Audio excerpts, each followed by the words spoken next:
कहानी एक छोटे से गांव की है जहां एक पुराना किला स्थित था।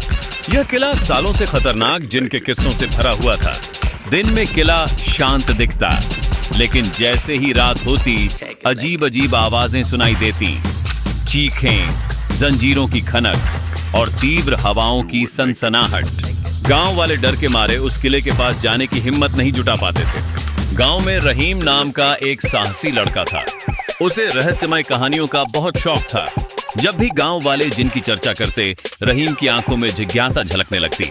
एक रात उसने तय किया कि वह किले की सफर पर निकलेगा, क्योंकि उसे जानना था कि सच्चाई क्या है। हाथ में लालटेन और जेब में ताबीज लेकर वह किले की ओर बढ़ा। किले के अंदर पहुंचते ही ठंडी हवा ने उसका स्वागत किया।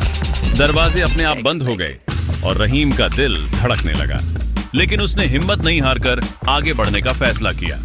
तभी अंधेरे में दो लाल आंखें चमकने लगी। गूंजती हुई आवाज सुनाई दी, कौन है जो मेरी नींद में खलल डालने आया है? रहीम ने साहस बटोरते हुए कहा, मैं सच्चाई जानने आया हूँ। लोग कहते हैं तुम खतरनाक हो। सामने एक विशाल जिन प्रकट हुआ। उसकी काली धुएं जैसी और धरती को हिलाने वाली उपस्थिति थी।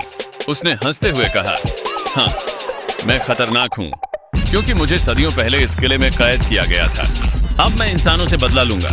जिन ने हाथ उठाया और एक तेज तूफान उठा दिया। रहीम की लालटेन एकदम बुझ गई। अचानक रहीम को अपनी दादी की बातें याद आईं। उसने तावीज निकालकर जिन की ओर बढ़ाया। जिन जोर से चीखा, ये तावीज मुझे जलाता है। इंसान, तू मौत से खेल रहा है। लेकिन रहीम ने हिम्मत नहीं हारी। उसने गुस्से में तावीज का उजाला किया और कहा, अगर तू निर्दोष लोगों को नुकसान पहुंचाएगा तो मैं तुझे कभी आजाद नहीं होने दूंगा।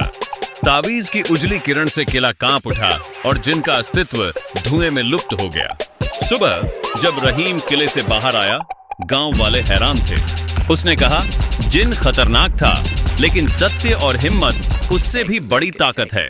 उस दिन से गांव वालों ने निडर होकर जीने का निर्णय लिया।